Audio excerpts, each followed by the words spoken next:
long and boring. No one can lift the damn thing. It's full of charts and facts and figures. Ricardo Calleja es bien conocido por toda la parroquia de este viejo café.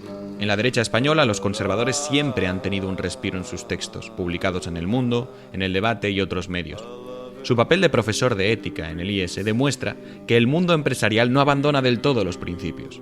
Demuestra que incluso en el capitalismo más salvaje puede haber guerra cultural o incluso guerra moral contra el instinto de hacer dinero. Pero resulta que Ricardo Calleja tiene alma de poeta, alma y cuerpo, porque ya ha publicado de su puño y letra Lugares Comunes, una obra que recopila sus poemas de los últimos años. Lugares Comunes llegó a mis manos y en el momento pensé leerlo con la simpatía que merece Ricardo.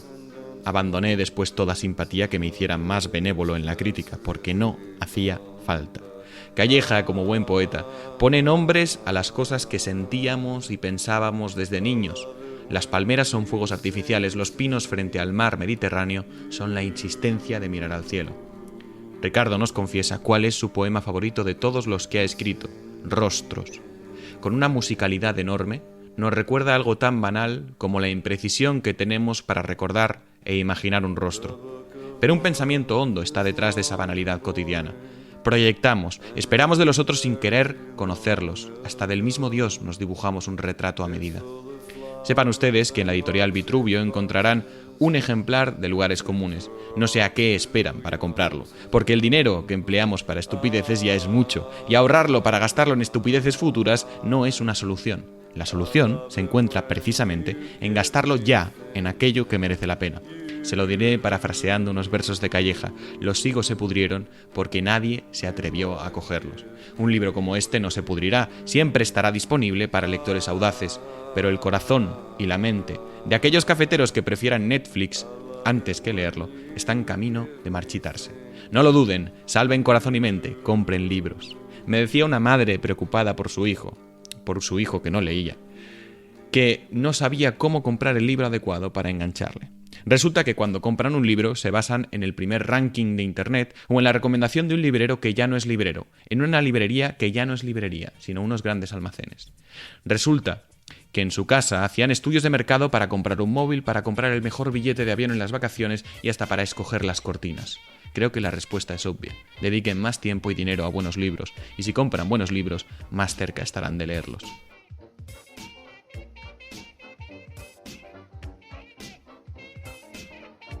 La publicidad es un coñazo, sobre todo cuando es engañosa. Cafeteros, solo seré la mitad de pesado porque no pretendo engañar a nadie, ni siquiera a mí mismo. Ninguno de los integrantes de este viejo café va a hacerse rico con el proyecto. Nos dedicamos a él porque nos apasiona, porque aprendemos y porque lo pasamos en grande. Estos últimos meses, con las ayudas de algunos oyentes, hemos conseguido mejorar los micros y que las cuentas de Zoom y otros gastos no recaigan sobre nuestros bolsillos.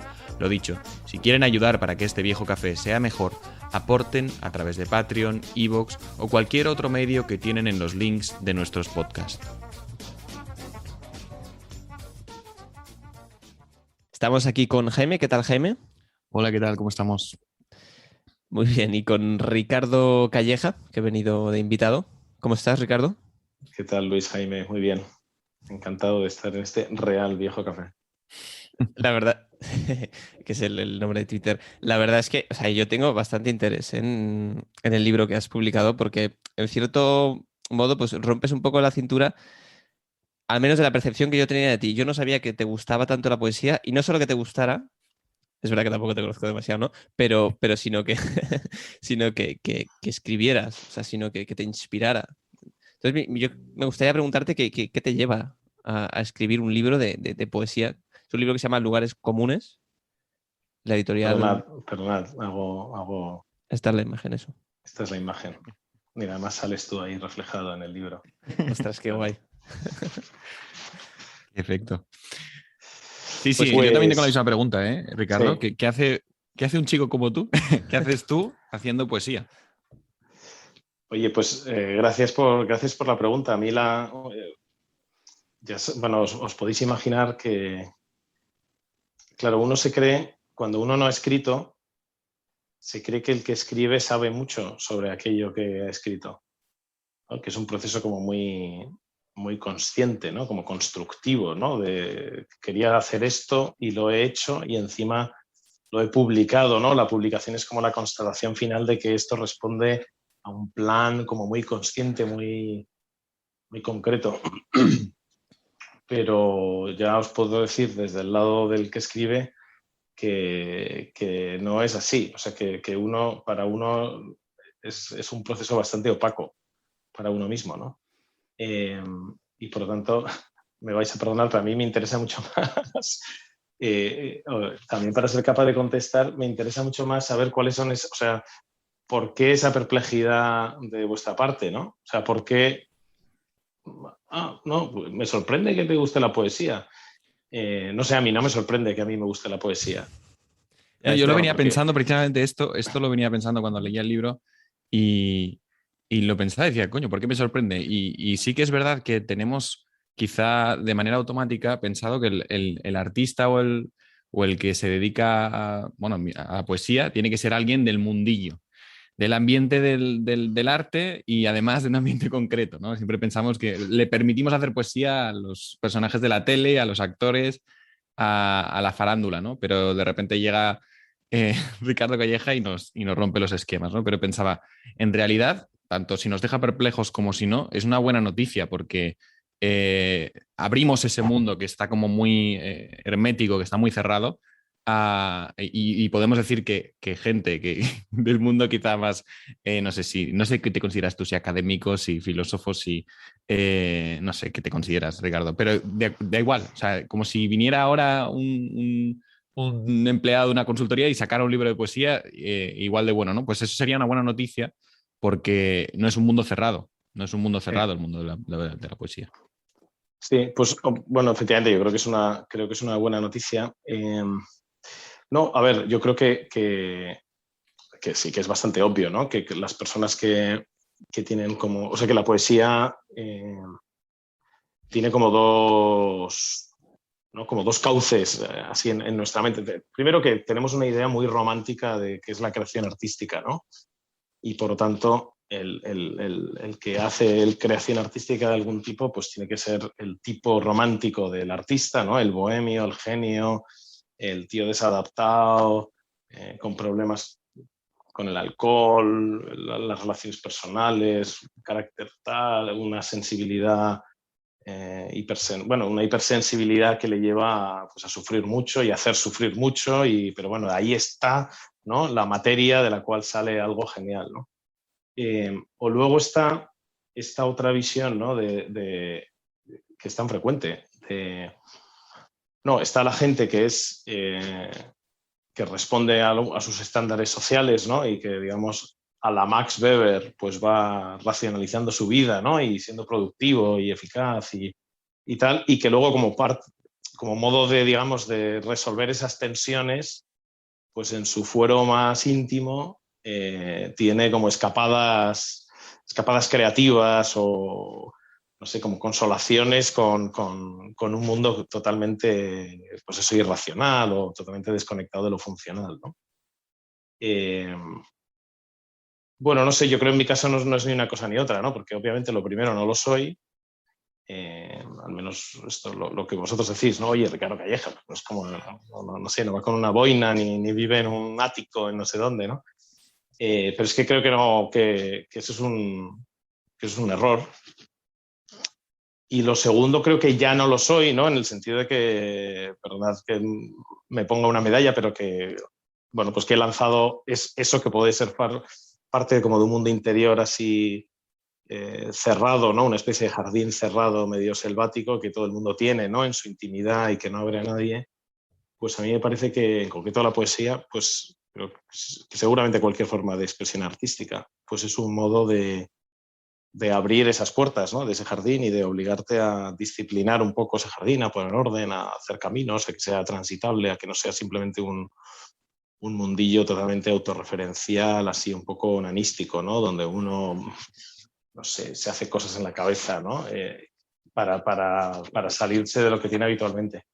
Y también en eso, como eso lo tenía muy claro, o sea, que esto no puede ser pues es una cosa puramente romántica en este segundo sentido, pues también mi disposición desde el principio era esto es algo que voy a publicar, ¿no?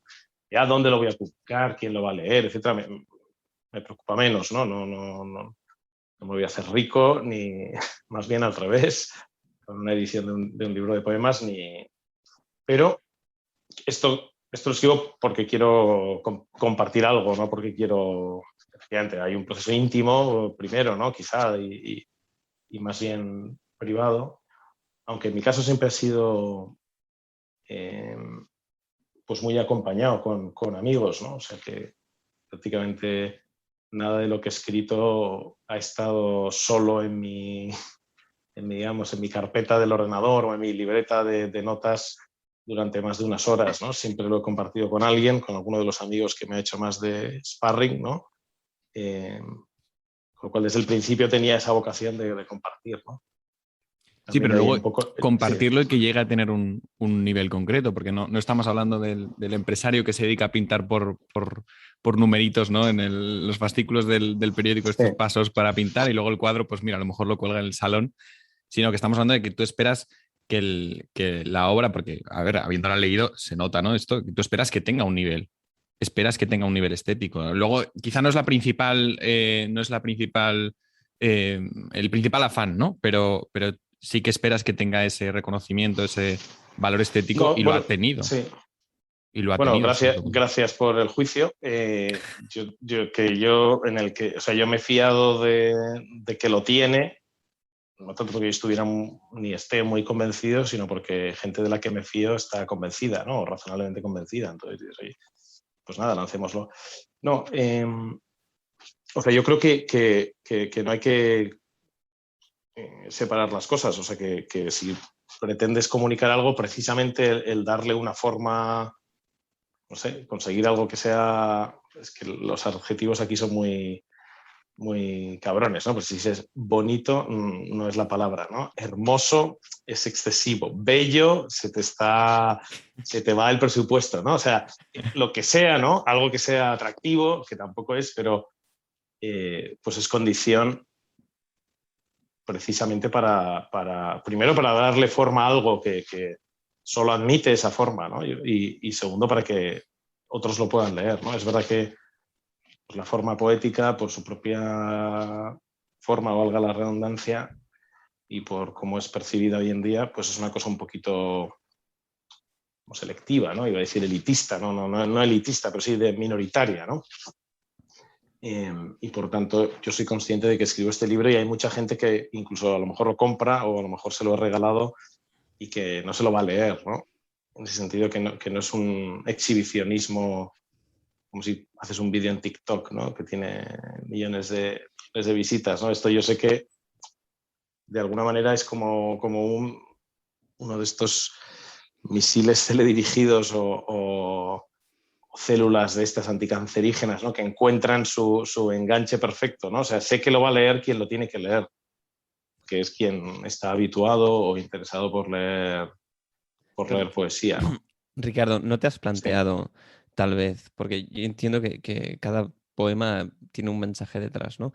Que aquí podríamos entrar si cada persona pues lee ese mensaje en función de, digamos, sus experiencias vitales y tal. Pero ¿no te has planteado que para llegar a más gente, esos poemas, transformarlos en vídeos de TikTok? No. No. Recitación, recitación. Yo Cada creo, vídeo es un poema.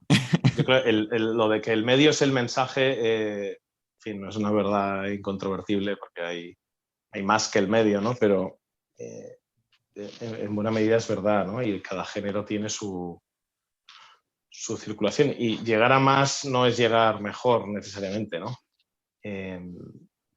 Y yo creo que esto tiene además mucho que ver con, no sé, podemos hablarlo luego, ¿no? Con qué es la poesía, que yo tampoco es que sea un teórico o un experto, ¿no? Pero me parece que la unión entre fondo y forma es crítica, ¿no? O sea, que en poesía hay que decir lo que solo se puede decir de esa manera, ¿no?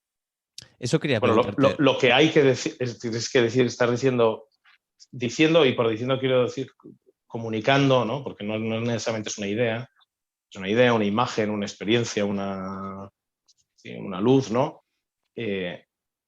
que solo se puede comunicar de esta manera. Evidentemente todo admite, luego puedes hacer un TikTok o una película, pero que haya por lo menos una gran correspondencia entre el fondo y la forma, ¿no? O sea, recogiendo un poco lo que has comentado antes, o sea, que nos has preguntado, la perplejidad que, al menos que yo tengo, y Jaime también ha manifestado sobre que escribas poesía. O sea, la mía nace de una perspectiva diferente, porque Jaime sí que lee mucha poesía y le apasiona. A mí me cuesta más leer poesía. O sea, realmente muchas veces me quedo perplejo ante los versos, pero no porque me hayan llegado. ¿Pero te has leído este libro? Me he leído algunos versos. Bien, bien. Algunos, los más cortos.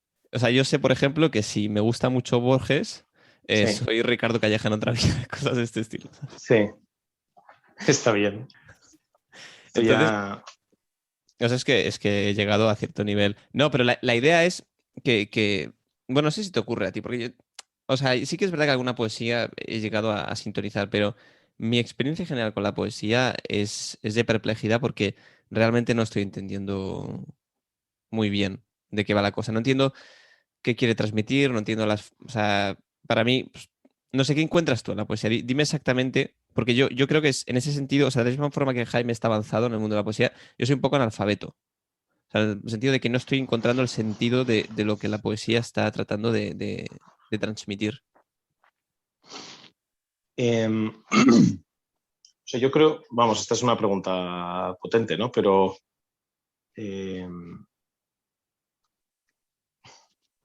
sea, creo que hay una cosa, al menos es mi caso, ¿eh?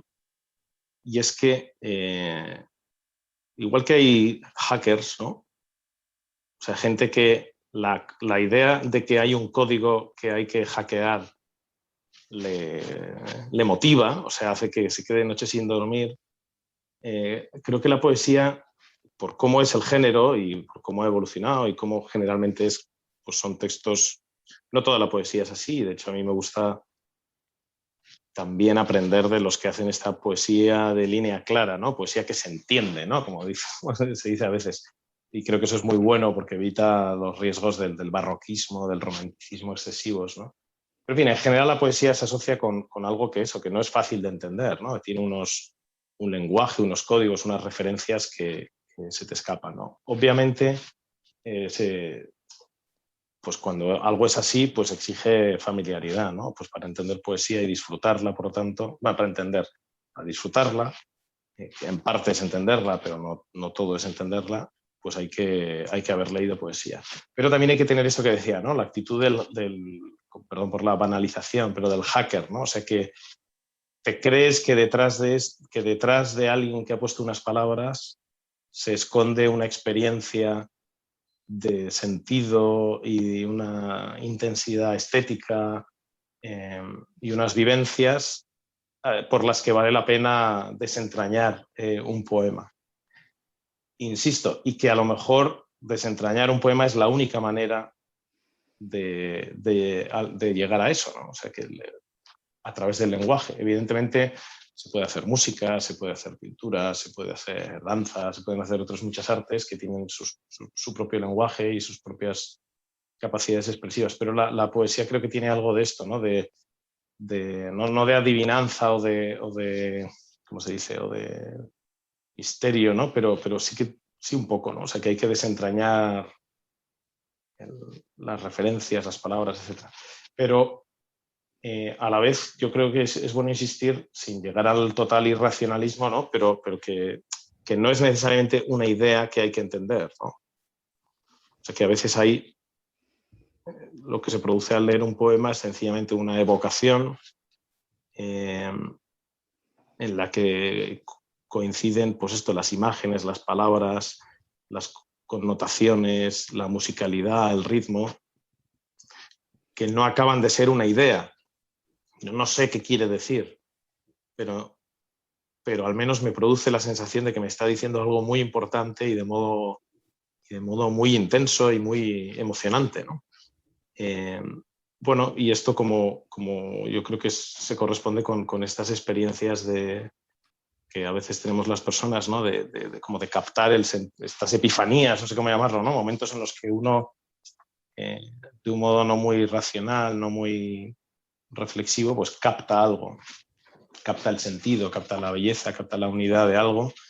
Y la poesía es como decir, bueno, esas experiencias que andan por ahí en la vida y que se dan algunas veces, pues están en unos libros compendiadas, ¿no? Es como, aquí puedo encontrar eso. Y te puede pasar que abres un libro y lo acabas sin que eso haya sucedido, porque el libro es malo, porque no has conectado, porque estabas en un mal día. Pero también pasa muchas veces que, hombre, como el libro, lo que pasa con los clásicos, ¿no? Oye, es que si tú no lo has visto, el problema lo tienes tú, no lo tiene el libro. O sea, que tienes que volver al libro y tienes que pelearte con las palabras y tienes que volverlo a leer. Y luego hay una cosa que tiene la poesía, perdón, porque voy sacando muchos temas, ¿no? Pero que es la memoria, ¿no? O sea, en este mundo, ¿no? Donde se rechaza tanto la memoria, pues la poesía, precisamente, como pone muchas cosas juntas, exige la memorización, ¿no?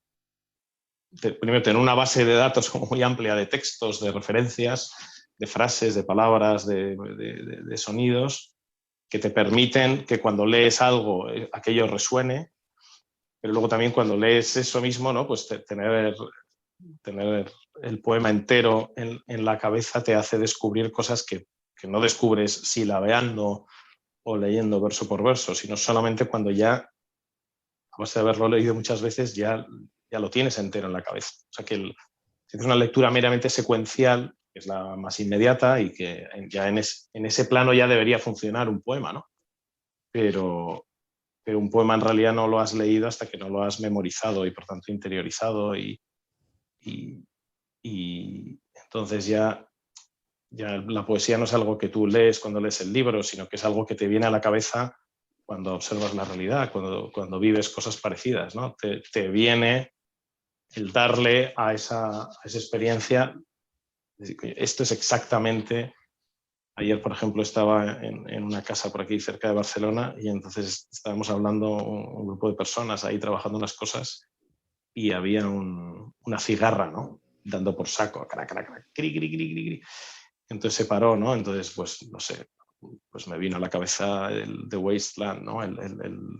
La tierra baldía, cuando habla, ¿no? De que the rock gives no shelter and the cricket no relief, ¿no? Pues te viene a la cabeza eso, ¿no? Entonces te das cuenta de que eso que te ha pasado a ti le ha pasado a mucha gente y que tiene una intensidad vivencial que va más allá de que, bueno, ahora podemos hablar más tranquilos porque hay menos ruido. No sé. Hablando de ruido, yo tengo aquí unos vecinos con la motosierra desde las 8. Veremos a ver si nos A ver si molestan aguantamos, demasiado. ¿no? Sí. Por cierto que el libro original, o sea, mi primer proyecto de libro se titulaba Ruido con diéresis, que es como aparece en el mundanal Ruido de Fray Luis de León. Pero en fin, luego la cosa fue por otro lado. Sí, mira, esto justo que comentabas de que la poesía es fondo y forma, pero que a veces, precisamente en la forma, te puedes quedar un rato contemplando. A mí me ha pasado con un poema que se llama Talasa, ¿puede ser? Bueno, está escrito en griego. Sí, Zálata, sí, Vale. Son una serie de haikus relacionados con el mar, que para mí es un tema... No, y me parece que además es muy poético, el mar siempre ha sido, ¿no? Evocador. Pero, bueno, no sé si lo quieres leer. ¿Quieres leerlo? Léelo tú, si lo leo quieres... yo, vale. Oye, antes de leerlo, ¿puedes explicar brevemente qué es un haiku para los...? Pues un haiku es un tipo de... Es que no sé cómo se dice ahora, ya no me salen las palabras. Como un aforismo, ¿no? Sí, es un tipo de poema que viene de Japón, ¿no? Donde normalmente son 5 sílabas, 7 sílabas, 5 sílabas, aunque esto también tiene algunas variaciones.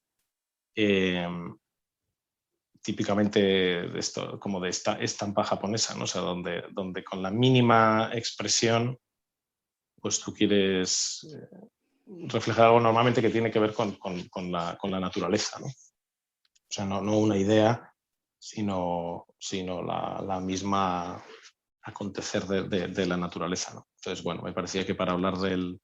Bueno, no me parecía. A veces es que al escribir uno a veces tiene una estrategia y otras veces sencillamente se encuentra con algo, ¿no? Oye, me ha salido un haiku, o este modo que tengo de mirar el mar es casi un haiku, entonces ya le haces un par de ajustes, ¿no? Le quitas encuentras otra palabra o le añades otra y entonces ya te queda un haiku, ¿no? Pero hay cosas que nacen como un haiku casi literalmente, entonces dices, bueno, pues esto va bien. Y otras veces dices, no, esto que he escrito 20 versos, esto me tiene que caber en un haiku, ¿no? Porque en realidad, pues la intensidad de la forma requiere esto, ¿no? Que esencialices. Bueno, estos son los haikus, ¿no?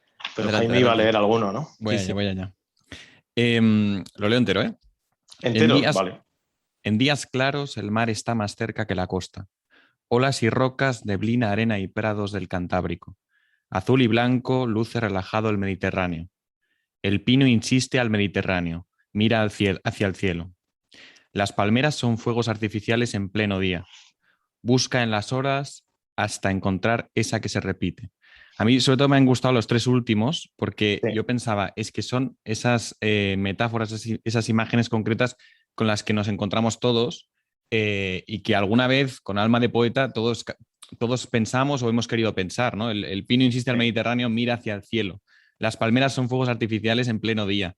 Estas imágenes mira, para que Luis entienda esto que al final está muy bien esto del fondo, ¿no? Y lo buscamos y de hecho luego comentaremos quizá otros poemas en los que el fondo es muy potente, pero simplemente quedándote a contemplar la imagen, en este caso dices, entiendo o estoy en un lugar ahora leyendo la poesía en el que comprendo la función más estética o más visual o más de la función de lo que hablabas de la forma, ¿no?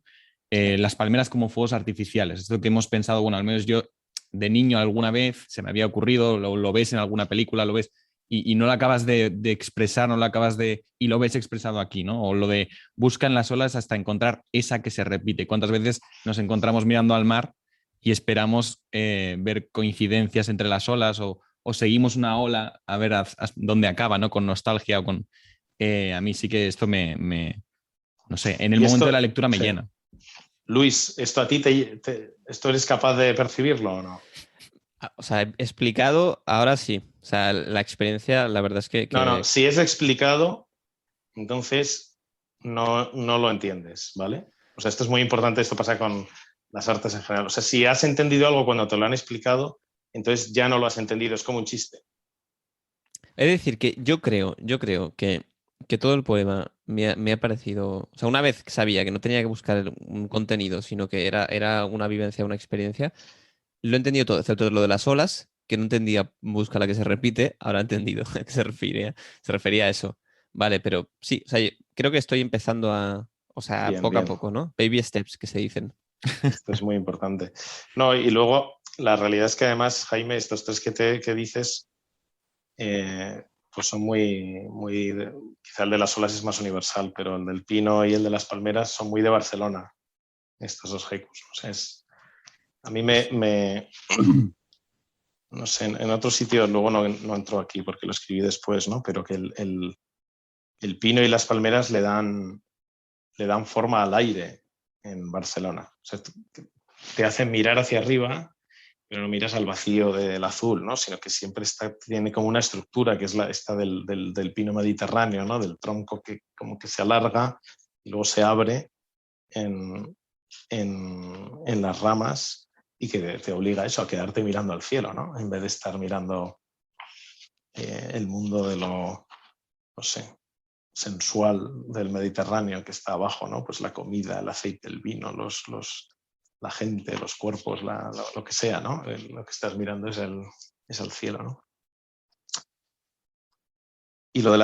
Y una cosa que pasa, claro, cuando el ideal, creo, ¿no? En general de la vida, pero la poesía no es más que vida como condensada, ¿no? Y por tanto le pasa lo mismo que a la vida, solo que más, que es la exigencia de necesidad. O sea, que tú tienes que leer un poema, no creo que yo lo consiga, o al menos que lo consiga mucho en el libro, pero en fin, es a lo que aspiras, ¿no? Lees un poema y te tiene que parecer que eso había que decirlo y que había que decirlo así.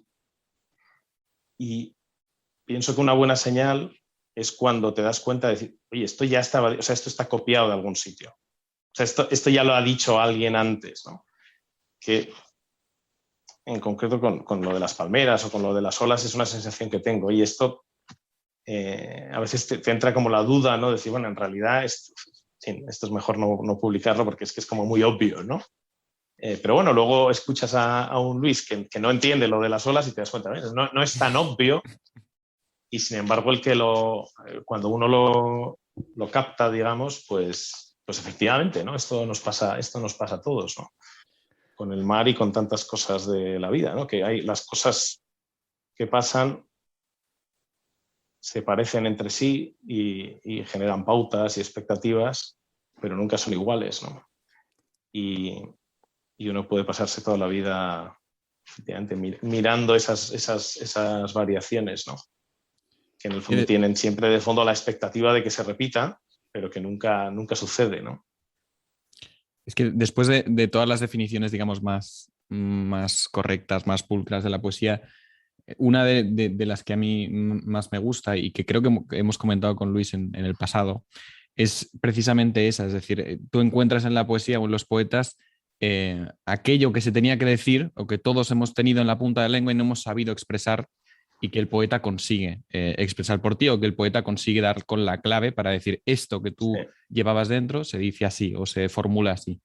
Y yo creo que con Luis lo hemos comentado en el caso de Salinas, porque Luis, aunque diga que no le gusta la poesía, es un experto en Pedro Salinas y, bueno, sabe un poco. Y nos pasaba con La voz a ti de vida, ¿no? Que alguna vez comentábamos, y que algún que otro verso te demostraba de manera clara, es que esto es lo que yo siento, o lo que yo pienso, o lo que yo vivo cuando estoy enamorado, cuando amo, o cuando sufro el desamor, ¿no? Y cómo lo va diciendo de una manera exacta a lo que tú llevas dentro, pero no se te hubiese ocurrido, ni loco. Sí, es exacta no porque la explique analíticamente, sino que es exacta porque te permite identificar exactamente a qué se está refiriendo el otro, ¿no? En algo que no cabe en palabras, pero que sin embargo a través de palabras consigues replicar esa emoción o esa vivencia, ¿no? Esto es lo que es como alucinante. Claro, por eso una poesía concebida solamente como una cosa introspectiva y puramente para uno mismo me parece tan peligroso, ¿no? Y tan absurdo, porque en realidad lo que estás hablando, que no es solo explorando tu interior, sino que al explorar tu interior estás explorando las posibilidades de la intimidad humana y de la experiencia humana, y por tanto algo que es compartido y que está llamado a ser compartido, y que de hecho uno no conoce bien su propio interior hasta que no lo comparte, ¿no? La intimidad no se conoce sin compartirla, ¿no? Esto...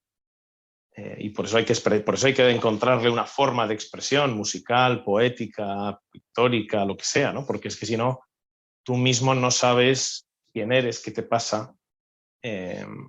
Vives en la superficie de las emociones fuertes, pero te pierdes toda esa escala de sonidos o de emociones a las que si no pones un nombre, si no encuentras el modo de expresarlas, pues no, en realidad no las vives, ¿no? Te pasan, pero no las vives, ¿no? No eres muy consciente. En fin.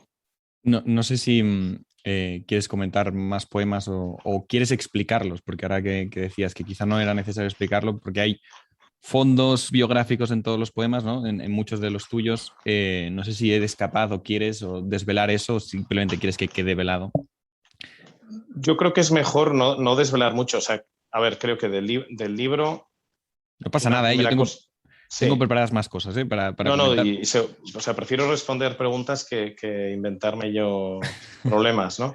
No, mira, justo ahora que comentábamos al principio, decías, quizás esperabais un cierto malditismo, ¿no? Que estuviese dado a la bebida o al desastre para poder escribir poesía, ¿no? Yo lo pensaba, digo, a ver, dentro de lo que cabe, para poder volcar todas tus emociones y pensamientos en un libro de poesía, puedes hacerlo de una manera moderada, ¿no? Pero también corres el riesgo, ¿no? De abrir un cerrojo, de abrir un mundo que sea, bueno, que se desborde, ¿no? Y justo hay uno de tus poemas que se llama Ni aquí ni allá, Sí. bueno, que terminas, a mí me gusta mucho cómo termina, lo leo y hablamos de esto, del hecho de correr el riesgo en la poesía y en otros aspectos de la vida de desbordarte, ¿no? De Sí, gastar la vida. sí. Lo leo yo, ¿no? ¿O lo quieres leer tú? Léelo tú, A ver, ¿qué solamente tal? por una razón, es que estoy como un poco afónico y no quiero Vale, fastidiarla. Pero en fin, en algún momento me lanzaré yo, pero vale, no quiero leer perfecto. yo todo. Vale, voy allá. Ni aquí ni allá. No soy el primero ni el último. Estoy aquí, no allá, porque quiero. Y lo que sufro no es un destino cruel ni el aciago sabor de la ceniza, ni un precio a pagar por algo, ni el dolor de un desgarro que poco a poco cicatriza. No es nostalgia, pues no hay deseo de volver ni de vivir de los recuerdos. Tampoco están en liza aquí la razón pensando, allá el corazón sintiendo. No hay desencuentro que deba ser resuelto. Es solo un golpe ahí en el pecho, una lanzada, un arañazo. Y no sé qué, perdón, y no sé más qué decir que es un dolor sin más sentido ni medida que un corazón cuyo latir se infarta de amor hasta morir para vivir la vida. Que un corazón cuyo latir se infarta de amor hasta morir para vivir la vida. Estos tres versos, estos tres últimos versos, no solo me gustan por la forma, sino también por lo que hay detrás, lo que te decía antes, ¿no? El riesgo bueno, lo decía Zweig Stefan Zweig con Dostoyevsky, ¿no? Que un autor, un poeta, un artista es autor, es poeta o es artista en la medida en que sufre, ¿no? Y cómo explica en su biografía de Dostoyevsky cómo eso lo acaba destrozando. Es verdad que cuando lo miramos nosotros como lectores pensamos menos mal, ¿no? Porque tenemos a Dostoyevsky, pero claro, uno no piensa cómo el autor se desgasta se rompe en mil pedazos cuando se vuelca en su obra o cuando saca todo eso, ¿no? ¿Tú cómo lo ves? Tranquilo, ¿no? No, pues sí, o sea, yo creo que efectivamente, en buena medida, o sea, sin caer en esto, en romanticismos así, digamos, de exaltación de cierto estrato de los sentimientos humanos, ¿no? Que a lo mejor en el mundo más clásico y ordenado pues no se dejan aflorar, ¿no? Pero sí que es verdad que parte de lo que supone pues, vivir es sufrir, ¿no? Y esto no tiene sentido, digamos, enterrarlo o dejarlo atrás o narcotizarlo. Quiero decir, a veces hay que narcotizarlo un poco, ¿no? Porque uno no aguanta, Pregúntale a ¿no? Celá. Celá es experto Sí, en sí. recuperar. Como dice el poema de Eliot, que en el primer poema en realidad es una reescritura de un poema de Eliot, ¿no? Humankind cannot bear very much reality, ¿no? El ser humano no puede soportar demasiada realidad, ¿no? Pues es verdad, a veces esa demasiada realidad pues nos lleva a narcotizarnos, y en parte el arte tiene también esta función así un poco narcótica o terapéutica o de escapatoria, ¿no? Pero en fin, al final creo que es verdad que parte de esa experiencia es el sufrimiento, y por tanto, en cuanto a que es experiencia humana, es parte de lo que permite la comunicación humana, ¿no?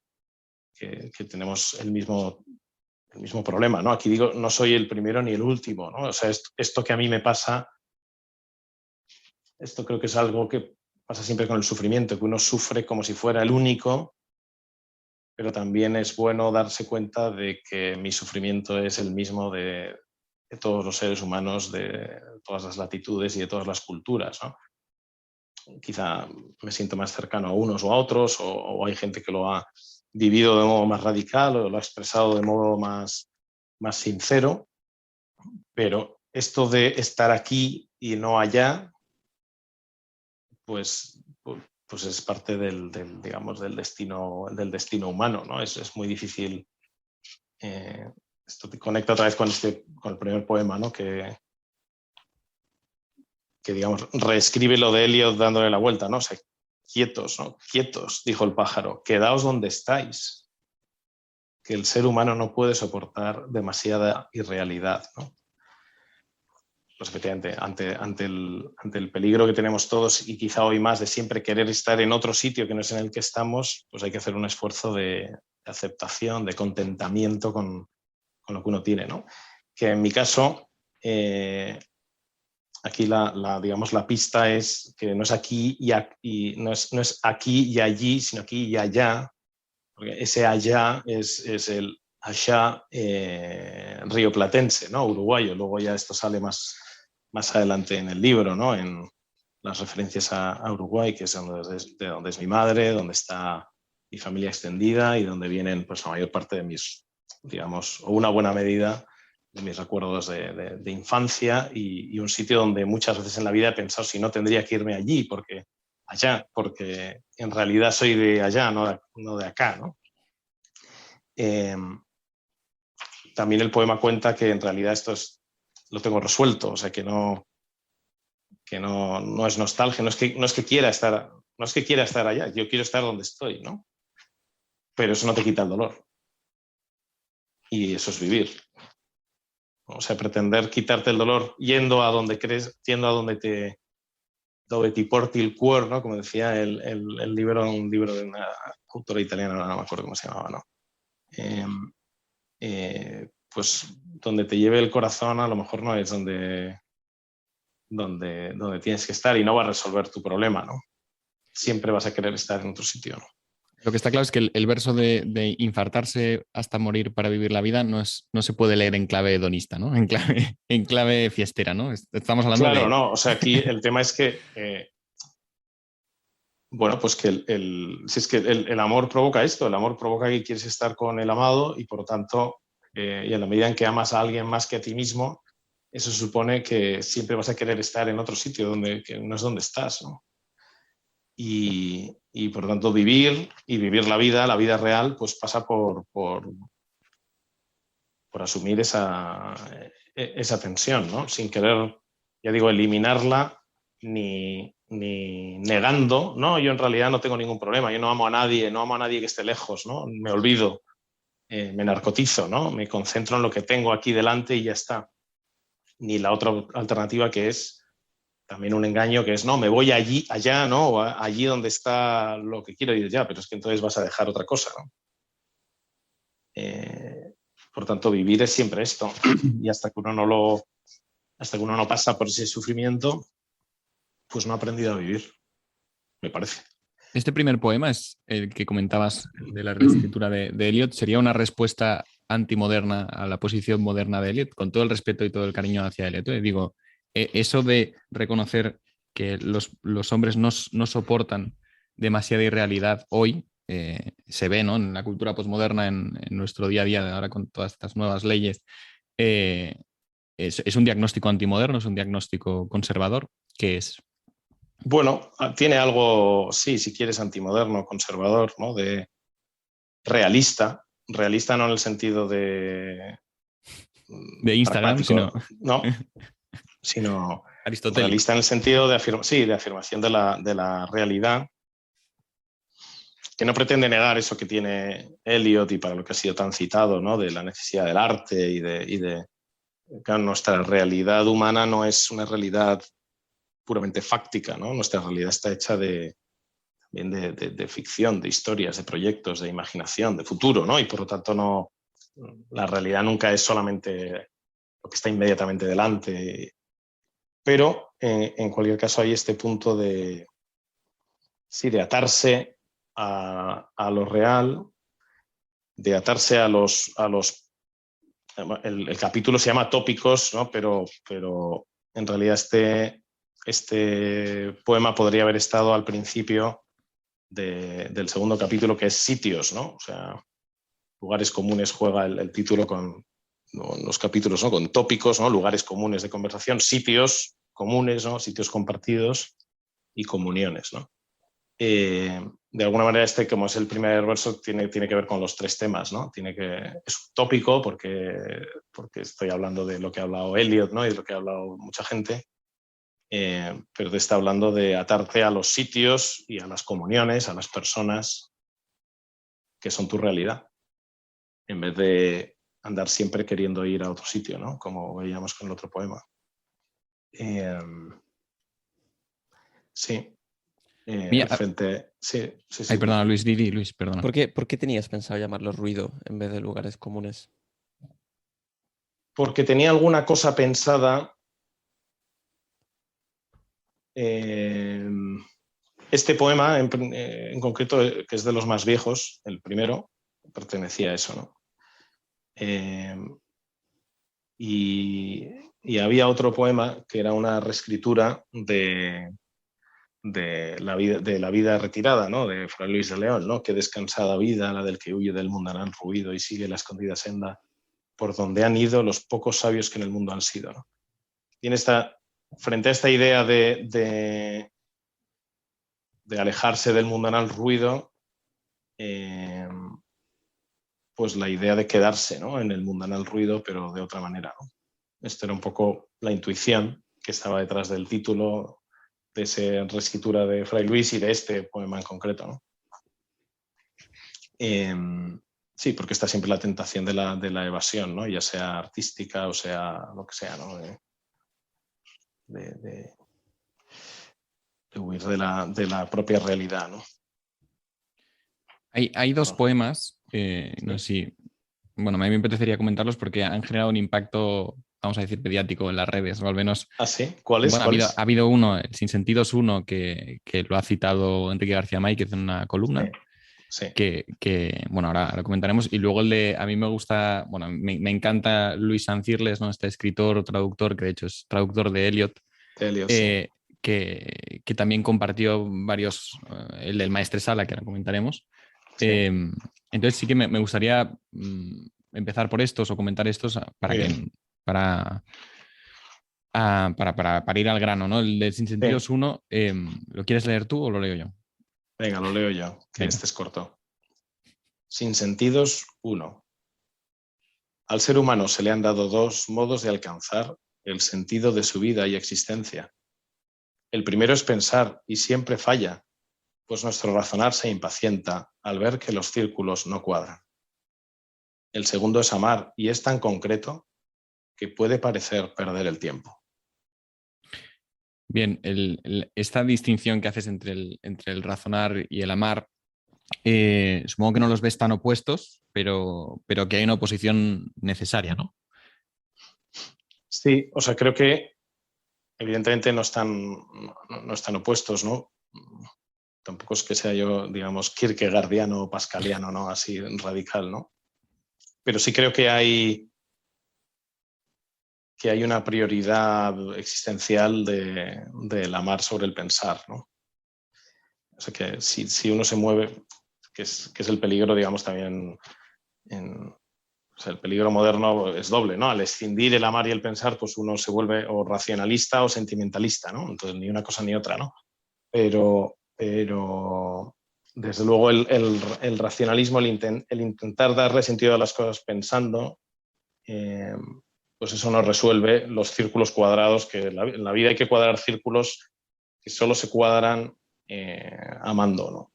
Y en cierto sentido, si quieres, viviendo, ¿no? O sea, tomando un camino concreto con otras personas, que es el único modo de cuadrar círculos, ¿no? Si no, uno llega a la perplejidad y a la rigidez de tener o un círculo o un cuadrado, ¿no? Esto, no sé, si uno te pones es que hacer el ejercicio, ¿no? Me voy a dibujar un círculo cuadrado, ¿no? Entonces uno va y a veces casi parece que ha conseguido encontrar la manera, pero no, esto no se puede, ¿no? Unas veces haces una cosa más parecida a un cuadrado, otras más parecida a un círculo. Pero a la vez amar es tan concreto, ¿no?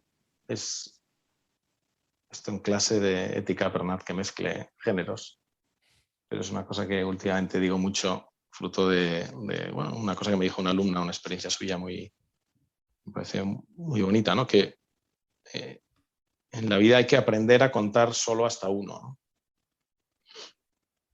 Y no es fácil, ¿no? O sea, desde el punto de vista racional, pues claro, es siempre uno intenta llegar a magnitudes agregadas grandes, ¿no? O sea, cómo conseguir, ¿no?, un efecto multiplicador de tus acciones y un impacto mayor. pero eso tiene un punto de irrealidad, ¿no? De fantasía que te hace olvidar lo más importante, que es uno. Esto viene, en el fondo, es un eco de lo de Chesterton, ¿no? Que Dios solo sabe contar hasta uno, ¿no? Pues los seres humanos tenemos que aprender a contar solo hasta uno, ¿no? Que es el modo de mirar de Dios, que es querer a una persona en concreto. Y el otro día lo contaba en clase, ¿no? Al principio alguno mostraba cara de perplejidad, pero al final asentían, ¿no? O sea, cuidar a una única persona, hacer algo bueno por una única persona es razón suficiente para toda una vida. Y sin embargo, una vida donde uno nunca ha cuidado a nadie, por muchas cosas que haga, no tiene sentido, ¿no? Entonces, como algunos miraban con escepticismo, les contaba el caso de un primo de mi madre en Uruguay, precisamente, que se ha pasado los últimos años de su vida, largos, no sé si 12, 15, 20, cuidando de su mujer que tenía ELA y que estaba totalmente impedida, ¿no? Entonces, oye, esa vida tiene sentido, vale la pena. Es contar solo hasta uno, ¿no? Es tan concreto que puede parecer perder el tiempo, ¿no? O sea, esto es un desgaste de recursos absolutamente desproporcionado, ¿no? Sobre todo si tienes en cuenta que no son solo los recursos de una persona, sino que desde un punto de vista subjetivo son todos los recursos de una persona, porque es toda su vida y todas las horas de sus días, ¿no? Pero eso tiene sentido, ¿no? Y si eso no tiene sentido, entonces nada tiene any fucking sense, ¿no? Perdón por decirlo en inglés. No es por pedantería, sino para evitaros problemas con la censura. Sí. La Ley de Seguridad Nacional, veremos. Sí. Y bueno, en el siguiente poema esta crítica al racionalismo la haces muy bien, ¿no? Entre campana y ¿Cuál era, campana. perdona? El de campanas. Sí. Eliges creer o dudar, ¿no? Que esto es algo que en el ámbito de la iglesia sucede bastante, ¿no? Cuando se habla del racionalismo, del exigir demasiado que todo tenga una explicación racional, ojo, digo demasiado, porque no todo es irracional. Pasas a la duda constante, a la duda permanente y eso no te lleva a ningún lugar, ¿no? En cambio, creer sí que te permite avanzar incluso hasta racionalmente, ¿no? Lo que dice Luis muchas veces de la fe es un método de conocimiento. Sí. Sí. Sí, esto, bueno, no sé si os ha pasado, la experiencia que hay detrás de esto es ese momento de incertidumbre en el cual no sabes si la campana que ha sonado es la última. No sabes la hora que es, o no estás contando las campanadas de la torre de la iglesia, pero entonces son las 5 o son las 6 o son las 7, no lo sé, ¿no? Va a depender de si siguen sonando campanas, ¿no?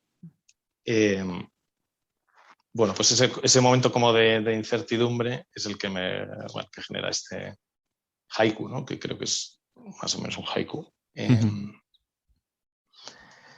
Sí, en otra versión, esta es una versión un poco moderna del poema, ¿no? Esto de elegir, creer o dudar, a mí me resulta un poquito excesivo, es una concesión, digamos, ¿no?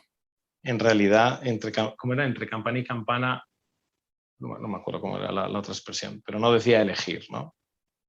Creo que decía algo así como hay tiempo para creer o dudar, ¿no? Era más cercano a mi experiencia inicial, ¿no? En la que ese momento de incertidumbre. Y aquí lo transformo en porque en realidad, bueno, sí, es verdad, creer tiene mucho de decisión y dudar también, ¿no? ¿Lo puedes leer el poema? Entre campana y campana eliges creer o dudar. Ya está.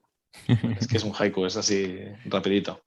Yo pensaba que ese te lo habrías leído, Luis, porque claro, cuando uno hace así con un libro de estos, se lee los cortos, incluso elige algún mediano, ¿no? Que le llame la atención el título, pero no se mete con los largos, ¿no? Bueno, es que a mí me va la marcha. Sí, muy bien. Pero tú habías hablado, además de este, habías hablado de otro. Bueno, por cierto, con el de Sinsentidos que tan gentilmente Enrique citaba el otro día en un artículo,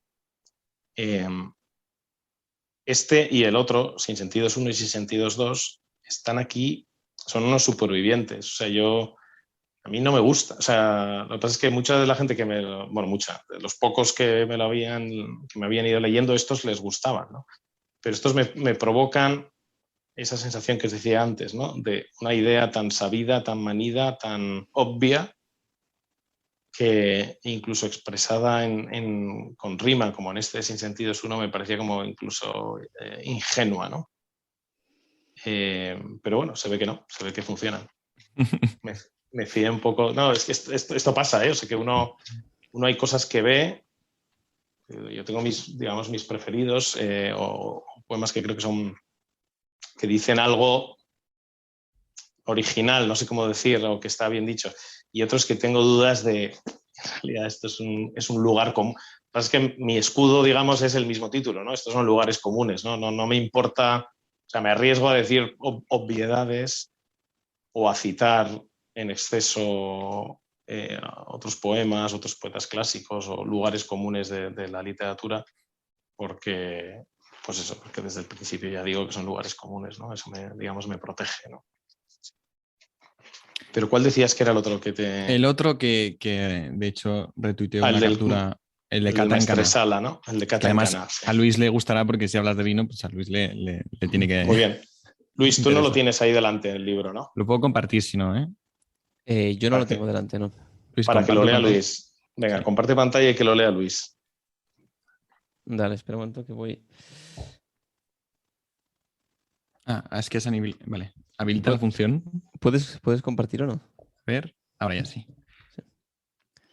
Ves que es un diálogo donde la primera frase que está en cursiva puedes decir, pero es el protagonista, ¿no? El personaje. Cata en Cana.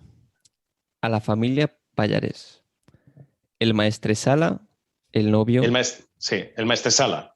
O sea, ahí tienes que decirlo como, este es el que habla, y luego lees lo que dice el maestresala. Vale. El maestresala. El novio quiere que cates su mejor vino, que está guardando para los últimos años de matrimonio. ¿Tengo que seguir? Claro, Aquí- tienes que seguir. Ah, vale, pensaba que era otro diferente. El nazareno. Bendito sea el Padre. Este vino realmente podría ser mi sangre. Es un diálogo, ¿entiendes? ¿No? Entre el maestresala y el nazareno. Las bodas de Caná, vamos, esto no... El maestresala. Mi corazón debería rebosar de alegría, pero el vino en la copa, mira qué lágrimas forma, como una mejilla de la dolorosa. El nazareno. No agues la fiesta, bebe. Ojalá cuando venga el Hijo del Hombre te encuentre en el puntillo de su sangre. ¿Seré yo? Ay, no, eso es, lo de Serello es un error de la versión que le mandé a Jaime para que pudiera leerlo. Es el título del siguiente. Es el título, lo de Serello, es el título del siguiente poema. Ah, vale. O sea que ya se ha acabado. Sí, lo de puntillo de su sangre. Puntillo de su sangre. Jaime, ¿qué decías de este? Bueno, es verdad que lo miro con los ojos de San Cirles, pero San Cirles tiene mucha sensibilidad para esto, ¿no? Para lo que es muy sensual o entra muy bien por los sentidos en la poesía y que luego alcanza cotas mucho más profundas, ¿no? Y siempre lo hace con todos los poetas que lee y los escritores que lee y eso me encanta en él, porque va de lo más básico, de lo más instintivo a lo más profundo, ¿no? Y aquí él mismo lo comentaba y se ve claro, ¿no? Cómo a la vez estás hablando del misterio o del sacramento, que si la Eucaristía, que si la cruz también, porque hablas de la mejilla de la dolorosa, ¿no? Hay referencias a ideas profundas religiosas, pero luego también es que estás hablando del vino, ¿no? Y cómo comparas interesante, de manera muy bonita la calidad del vino con la sangre de Cristo, ¿no? Es tan bueno el vino que podría ser mi sangre, ¿no? Y este es el propio Nazareno, el propio Cristo el que lo dice como sorprendido, qué bueno está este vino, como si fuera una cata. Y eso a mí me interesa muchísimo porque creo que en la cultura católica somos así, ¿no? Bueno, creo, está bastante ya dicho, ¿no? Y está bastante claro, ¿no? Que somos muy sensitivos, sensuales, o llámalo como quieras, ¿no? Que a través de lo más perceptible, a través de los sentidos, somos capaces luego de llegar a unas hondas conclusiones, ¿no? Y aquí se ve, ¿no? Hombre, te falta, bonito. en estas referencias que dices, pues te falta el tema del matrimonio, ¿no? O sea, que esto es una fiesta. Bueno, es que la escena de Caná es que es la leche, ¿no? Me contaba ya no me acuerdo quién, ¿no? Pero en una iglesia o en un oratorio más bien que había hecho un arquitecto judío en Nueva York. Y el cuadro del retablo, digamos, que es como muy grande, como muy monumental, es la escena de la cata en Caná, o sea, la escena del milagro de Caná. transformación del agua en vino bueno. Y cuando fueron a ver la obra ya terminada, el arquitecto iba con su hija, que era una adolescente. Entonces, cuando yo explicar el milagro de Caná, contaba el que lo había dicho, dijo, how cool, ¿no? Es como, o sea, qué guay, ¿no? Es que la idea realmente, y lo pones ahí en una iglesia de fondo, es que unos tíos que llevan ya varios días porque las bodas duraban varios días. Esta gente llevaba ya varios días consumiendo vino. O sea, el vino de Caná no llega al principio, oye, que no hay vino y que, coño, pues algo de vino tiene que haber, ¿no? No. Esta gente ya ha bebido, pero se agua la fiesta si no hay más vino, ¿no? Y el vino que hace Jesús no es, bueno, pues más vino, más de lo mismo, sino un vino mejor, ¿no? Bueno, esto tiene también la referencia a los últimos años de matrimonio, ¿no? A la mejora del amor con el tiempo, ¿no? Frente a lo chispeante de los comienzos. Pero a la vez esta idea de que eso chispeante, esa embriaguez, tiene que durar hasta el final, ¿no? Cuando venga el Hijo del Hombre, pues al final de los tiempos, pero también al final de la propia vida, al final de la historia de amor de un matrimonio, de cualquier otra historia de amor, ojalá cuando venga el Hijo del Hombre te encuentre en el puntillo de su sangre, ¿no?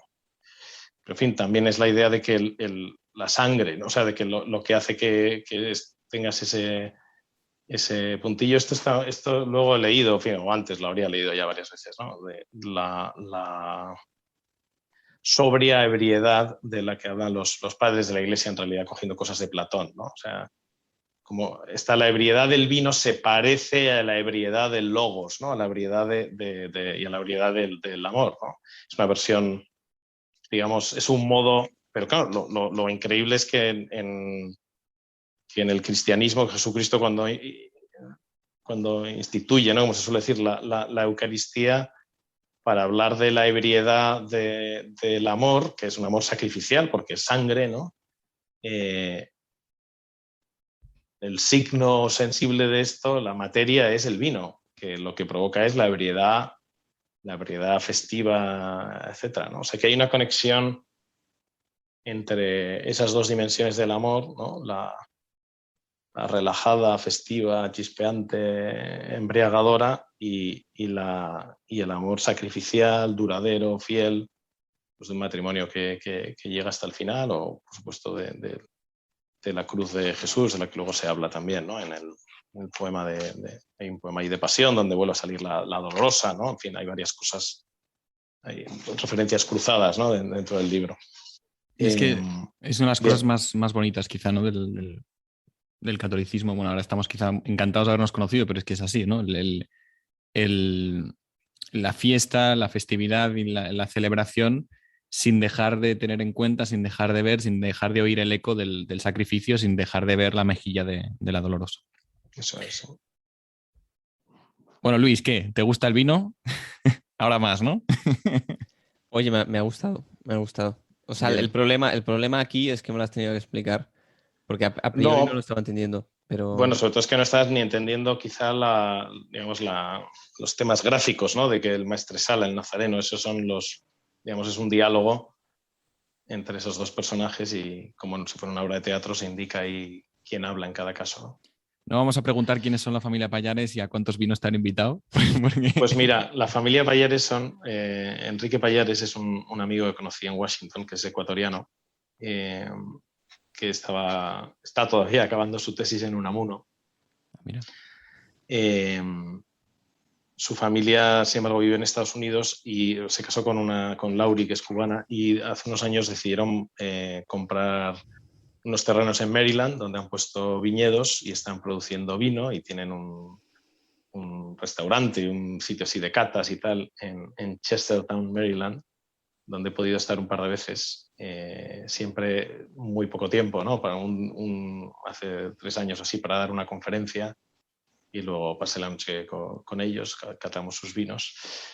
Y es una historia bonita, ¿no? Si queréis buscarlo, tiene un artículo breve donde explica qué es lo que le mueve, que se llama God, Wine, Maryland o algo así, de Enrique Payares, ¿no? Donde explica por qué se han metido en ese negocio, ¿no? Que les lleva tanto trabajo, con la idea de una familia, digamos, emigrante, pues volver a tener un sitio donde arraigar, donde poder juntar a toda la familia. Pues también su hermano Felipe, que estaba en California trabajando en el vino, está ahí con ellos. Su hermana Macarena, que vive en Anápolis, cerca, pues también trabaja para el proyecto, y sus padres se han ido a vivir también a Chestertown, de modo que están ahí todos juntos otra vez en torno al vino y haciendo que mucha gente disfrute del vino, y en concreto de vinos producidos muchas veces al modo español y con productos españoles. Enrique vivió una temporada en España, toca flamenco, ha inventado la paella Chesapeake Bay paella, ¿no? Con una paella con marisco de Chesapeake Bay, que es donde está el pueblo este. En fin, son una gente a la que quiero mucho y que vive en esto, ¿no? Por si hay algún oyente mojigato que le asuste el tema del alcohol o del vino cuando lo comentamos, hay un pasaje en el libro de Benedicto XVI de Jesús de Nazaret que explica precisamente las bodas de Caná, espectacular, donde te da todas las claves para entenderlo todo y entiendes incluso el valor, ¿no? del sacramento, lo entiendes mucho mejor y sin quitarle nada a ningún ápice de la fiesta. Está muy bien. Y también lo explica en relación al sacramento de matrimonio. O sea que, de hecho, en parte por eso yo puse esa lectura en mi boda, la de las bodas de Caná, por esa explicación tan maravillosa. Qué Bueno, tenemos el otro. No sé cómo vamos de tiempo, Luis. Ni tú, Ricardo, ¿cómo vas? Ricardo, más bien. O sea, o sea, es que Yo voy la bien. verdad es que me está gustando bastante. O sea, en realidad hemos pasado la hora, pero Lo yo que tú veas, acabaría Ricardo. de leer esto. Venga, pues Lo que diga hacemos Ricardo. aquí una coda final. Elegid Sí. bien de qué queréis hablar y ya está. Es que yo tengo dos temas, bueno, tengo tres temas en el tintero. Decide tú, ¿vale, Ricardo? Uno es hablar de Silencio Blanco, que le ha gustado tanto a Luis Ancirles y siempre es interesante meternos aquí. La otra es hablar de Borges y Uruguay, de tu Uruguay y de Borges, que esto me interesa también bastante. Y la otra son algunos versos sueltos que me he ido apuntando, el de los higos, el del muro. Hay un momento en el que dices que el muro es un reclamo para niños transgresores, ¿no? Ir hablando de estas cosillas, ¿no? Que parecen quizá menos moderadas, tienen un ápice de, yo qué sé, de desmelenamiento, no sé, llámalo como quieras. Tres temas, escoge tú. Pues mira, el de Borges y Uruguay lo vamos a dejar para otro café, para otro viejo café el año que viene, cuando se publique una cosa que estoy ahora acabando, que son unos relatos de memoria, se llaman A Caballo, donde sale, bueno, la historia que cuenta aquí uno de los poemas de Laureles y alguna otra cosa, pero en fin, esto es prosa, digamos, ¿no? No es ficción, es autobiografía, pero está escrito como para que se pueda leer como si, bueno, no pretende ser autobiográfico o documental, ¿no? No está prologado por el experto en Borges, José Luis Rodríguez Zapatero, ¿no? No, pero en fin, me lo plantearé cuando lo acabe. Ahora tengo ya el que me hace de editor, que es un amigo que también me ayuda mucho con este libro, Juan Mas, pues al que conocisteis el otro día, por cierto, en una aquelarre faminazi, ¿no? en Torrelodones. Pues eso, estamos. Con lo cual, eso, si te parece, lo dejamos por otra vez. Bien. El poema este largo, pues que se lo lea la gente, ¿no? Que se compre el libro y lo lea. Sí. Y si Vamos quieres, vemos así, hacemos un pupurri de cosas. Vale. Y os digo, bueno, ¿cuál pensáis que es el poema que más me gusta? El que más te gusta a ti. Sí. ¿Lo hemos leído? No. El que más te gusta a ti, ¿eh? Venga, va, pues me voy a tirar a la piscina, ¿eh? Imperfecto Holocausto, el que está dedicado a tus abuelos. Mira, ese me gusta. De eso también hablaré en ese libro y cuando hablemos de ese. Sí, porque yo me he quedado muy intrigado con el final. Este era otro tema que no se me ha olvidado. El final me ha dejado muerto, pero bueno, ya Tú hablaremos. has muerto y yo he resucitado, ¿no? Exacto. Bueno, es que sí, o sea, antes he hablado, ¿no? de los últimos años de matrimonio, el vino, que cuando llegue el final está en el puntillo de su sangre, y aquí estamos en un imperfecto holocausto, que es como es siempre el amor humano, es un holocausto pero imperfecto, ¿no? Donde, bueno, esto yo lo he visto en la experiencia de mis abuelos, que se querían un montón, ¿no? Leo sobre el final: te amé, pero confieso que tú has muerto y yo he resucitado, ¿no? O sea que este morir por el otro,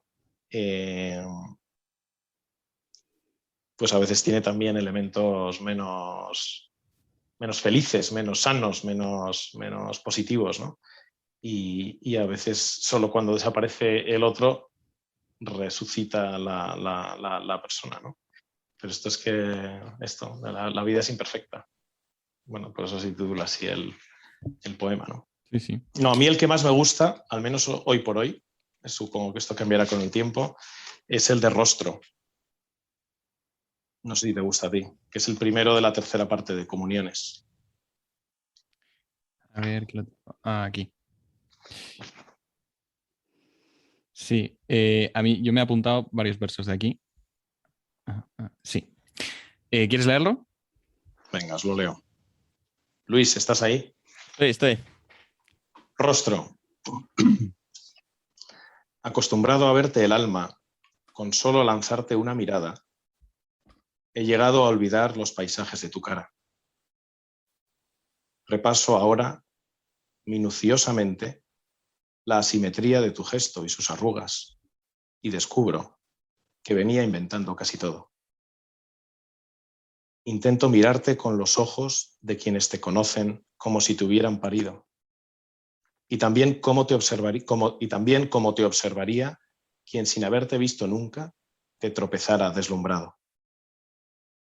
Palpo tus rasgos como un ciego y leo con los dedos los huecos de unas cicatrices que ignoraba. Espero así ir logrando que tu rostro ya no sea el espejo de mi alma.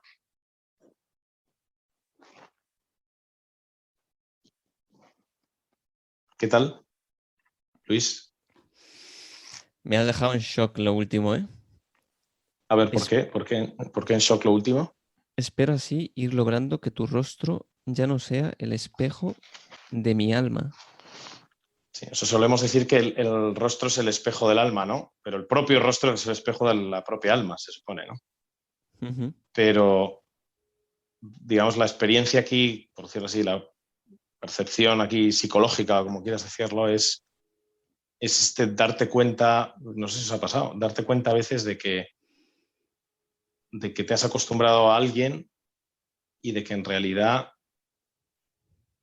la cara que ves es más la cara que proyectas Ujú. por algún rasgo en el que te has fijado originalmente o una conjunción de, bueno, pues de cosas, ¿no? Que no tienen a veces ni siquiera nada que ver con los rasgos físicos. Y entonces lo que estás viendo no es el alma de la persona al mirar su rostro, sino que estás viéndote a ti, porque estás proyectándote, ¿no? Esa es la dificultad a veces de comunicar, de conectar, de verdad mirar al otro, ¿no? Mirar a la otra persona sin que sea una pura referencia a uno mismo, ¿no? Refleja, ¿no? ¿Me explico? Sí, No sí, sé, sí, sí, sí. no te ha pasado eso nunca y a veces Es que, o sea, te pones como a volver a aprender los rasgos de la cara de alguien, ¿no? Y te das cuenta de que, coño, las cejas que tiene, ¿no? Es que nunca, o sea, evidentemente sí me había fijado, pero ya me había olvidado, ¿no? O la ya. nariz, o las asimetrías Ujú. del gesto, las arrugas que uno, digamos, como que le hace Photoshop, que no las ve, pero que te cuentan tantas cosas, ¿no? Si las miras detenidamente, ¿no? Ujú. Y las cicatrices, las heridas, ¿no? que tienen las personas que uno, pues, cuando se relaciona apresuradamente, pues no ve, ¿no? Bueno, no sé. No se Esto puede decir. tiene también una lectura, por decirlo así, es bastante obvio, siendo el capítulo, titulándose el capítulo Comuniones, ¿no? Mi amado mira por las ventanas, atisba por las celosías, ¿no? El cantar de los cantares es lo que abre. El rostro, pues el rostro es también esto del Salmo, ¿no? Tu rostro buscaré, ¿no? Busco tu rostro. Bueno, pues la búsqueda del rostro de Dios, que es el rostro de Jesucristo, ¿no? De hecho, hay aquí alguna, ¿no? Si uno lo lee así, pues todo tiene sentido. Pero el origen del poema en realidad es esa experiencia de repente decir, coño, ¿no? O sea, me estoy inventando a esta persona. Voy a volver a mirar y resulta a veces las personas muy extrañas cuando las vuelves a mirar. no, yo no soy amigo de esta persona, yo no soy amigo de otro o amante de otro que me he inventado. Esto, bueno. claro, en ese sentido, esta experiencia tan humana nos pasa también, evidentemente, con Dios, ¿no? Nos hacemos una Claro. proyección, un Hacemos Photoshop. una proyección, efectivamente, ¿no? Venía inventando casi todo, ¿no? Sí, porque además también esto que decías, ¿no? De que nos proyectamos en el otro y quizá queremos vernos en el otro y nos olvidamos entonces del otro, ¿no? Nos olvidamos entonces de entender y de Si lo queremos ver en el otro, lo que queremos ver en el otro. No es que seamos un espejo de mi rostro, o sea, no es que yo me vea igual que soy, es un espejo de mi alma, ¿no? O sea, de lo que yo busco, de lo que a mí me interesa, ¿no? Del otro, y no lo que no lo que le ha pasado, no le observas, no le miras con los ojos de quienes le conocen como si le hubieran parido, ¿no? Con ese amor incondicional de madre, ¿no? Ni tampoco con la sorpresa, y también cómo te observaría quien sin haberte visto nunca te tropezara deslumbrado, ¿no? O sea, cómo ve a alguien que para quien realmente es nuevo, ¿no? Y con toda esa sorpresa, la sorpresa si lo aplicas en clave religiosa, del converso, ¿no? Igual que el anterior, si lo aplicas en clave religiosa, pues de la Virgen, ¿no? De la Virgen Madre, que sale luego tantas veces aquí. Pero en fin, creo que admite una lectura, bueno, admite, no, está escrito para que admita esas dos lecturas sin fisuras, porque en el fondo es el mismo, o un fenómeno muy, muy parecido, ¿no? Oye, qué interesante. O sea, no estoy comentando mucho porque, o sea, tanta información. Estás en Sí, shock. sí, me abruma un poco, lo digo en serio, o sea, porque me hace pensar cosas, entonces. Y además Bueno, tengo la impresión de que estoy como 20 niveles por debajo, entonces cualquier cosa que diga. no es verdad eso, creo, ¿eh? Pero bueno, el libro, esto sí que me lo han dicho varios, es un libro para leer varias veces. En general la poesía pasa eso, como decía antes, para poderla leerla bien hay que haberla memorizado, ¿no? O prácticamente memorizado, ¿no? Y por lo tanto hay que leerlo muchas veces, ¿no? Pero sí, quizá este libro es un poquito más, aunque tiene también sus puntos así, como decías tú, Jaime, si quieres señalarlos, como así gamberros o no sé Sí, cómo sí, sí. decías. Lo del muro es un reclamo para niños transgresores, que ahí explicas, ¿no? Ya mayor, intentando saltar un muro. No, lo he perdido, a ver dónde. Está Pero bueno, en el Palomar, ¿no? Es el primero de la segunda parte de Sitios. ¿Qué te divierte de eso? o sea, por un lado, me parece la afirmación muy divertida, ¿no? Que en el fondo los muros, si no son demasiado altos, sí que parecen un reclamo, ¿no? Para los que sentimos ese niño dentro que quiere saltar, ¿no? Pero también no sé si esconde, ya me estoy metiendo quizá en un Sí. jardín, ¿no? Pero no sé si esconde algo oscuro o algo malo dentro de ti porque ahora espérate que no localizo el poema, pero ahora lo localizaré y nos explicas. Algo malo dentro de mí, os voy a explicar, a ver dónde está esto. No es una confesión, ¿eh, Jaime? Aquí está. Sí, página 40, ¿no? Sí. Bueno. Sí, lo tengo. A Blanca y Jaime. Ella me sentía interpelado, aunque ya sé que no soy yo, pero bueno, No ahí eres está. tú, no eres tú. Ahí Es está. el marido de Blanca. Me imagino. Estás en una. La En segunda Castilla, página. ¿no? Sí, sí, Sí, lo tengo. ya no tiene Castilla inquisidores que la piden a quien la ley viole, ¿no? Esto Exacto, es sí, sí. lo que ¿Lo dice dices con nostalgia, con melancolía o...? No, lo dice, lo dice el Palomar, ¿no? Aquí es un diálogo es Sí, un sí. encuentro con el Palomar, este es el primer poema de este, o sea, aunque no es el primero temporalmente, pero es como el cimiento de todo el libro. Digamos, o sea, biográficamente, no temáticamente, ¿eh? O sea que este es un poema que escribo después de encontrarme con ese Palomar por segunda vez, porque ya había estado en esta finca, que es de estos buenos amigos, pero fue como una especie de shock metafísico, ¿no? Y entonces me puse a escribir esto. Y me salió más o menos bien, luego le di un poco retoque, pero vamos, salió más o menos como está ahora. Se lo di a leer a alguno y le gustó, le dijo, oye, esto está bien, tal. Bien, creo que no es Bueno, los poemas largos de este libro hay gente a los que le gustan, hay gente a los que le gustan menos. Ya cada lector dirá. Si es verdad que es más difícil, ¿no?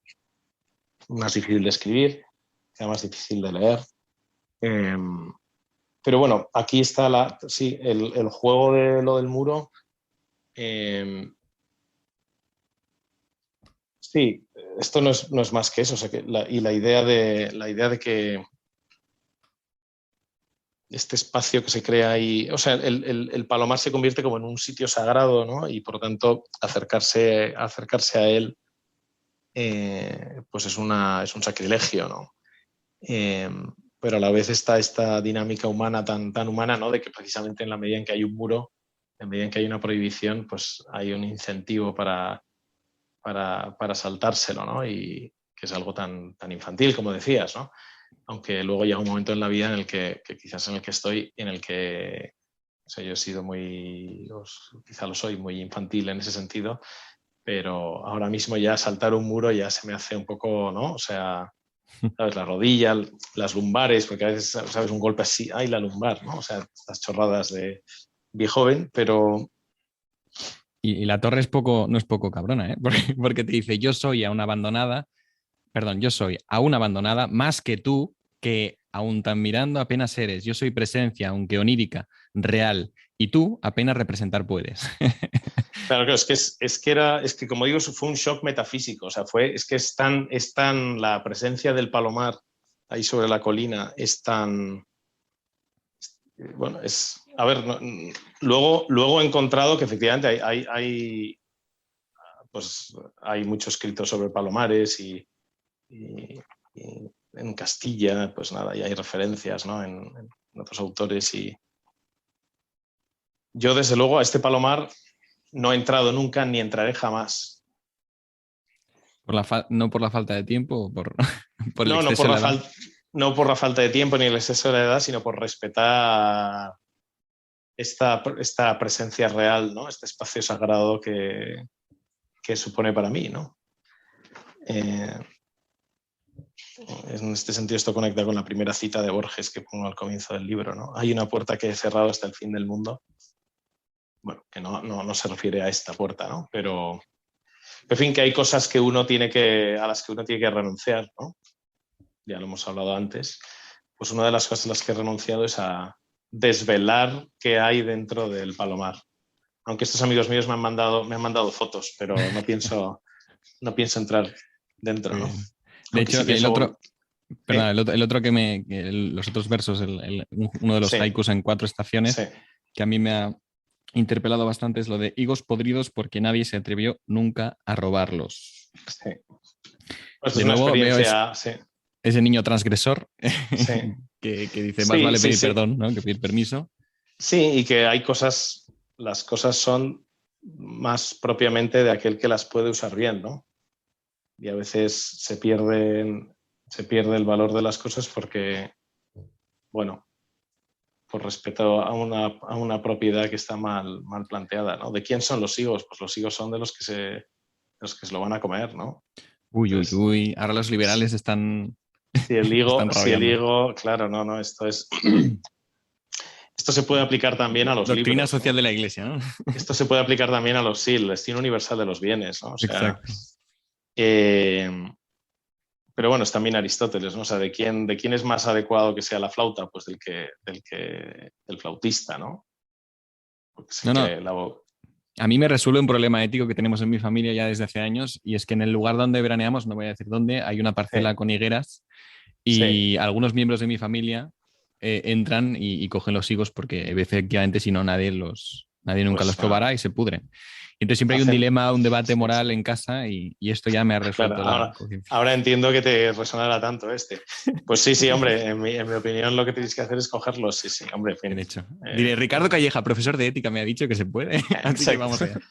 Yo tengo son esos pequeños pliegos de la propiedad privada en los que no hay que ser excesivamente rígidos, ¿no? Tengo título para el podcast. Robad los higos antes de que se pudran. Sí, bueno, es que también oía el eco del Carpe Diem, ¿no? Y y esa voluntad de aprovechar el tiempo, que no sé Sí, si está aquí. Sí, también, claro.